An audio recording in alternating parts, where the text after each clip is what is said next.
Anantapuram ICDS శిశుగృహంలో పసికందు మృతిపై మంత్రి సంధ్యారాణి విచారణకు ఆదేశించారు. శిశువు మృతి చెందడంపై తీవ్ర దిగ్భ్రాంతి వ్యక్తం చేశారు. సిబ్బంది మధ్య వివాదాలతో పాలు పట్టకపోవడమే బిడ్డ మృతికి కారణమని ఆరోపణలు వస్తున్నాయి. కళ్యాణదుర్గానికి చెందిన ఓ మహిళ పోషించలేక మగ శిశువును ఆగస్టు 30న అనంతపురంలోని ఐసీడీఎస్కి అనుబంధంగా ఉన్న శిశుగృహకు అప్పగించారు. అప్పటి నుంచి ఆ శిశువు ఇక్కడే ఉంటున్నాడు.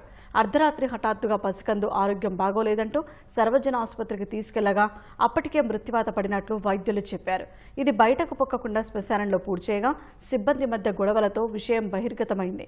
దసరా రోజు రాత్రి ఇద్దరు ఆయాలు విధుల్లో ఉండాల్సి ఉండగా ఒక్కరు మాత్రమే వచ్చారు. పనికి వచ్చే విషయంలో ఆయాల మధ్య విభేదాలు ఉన్నట్లు తెలిసింది.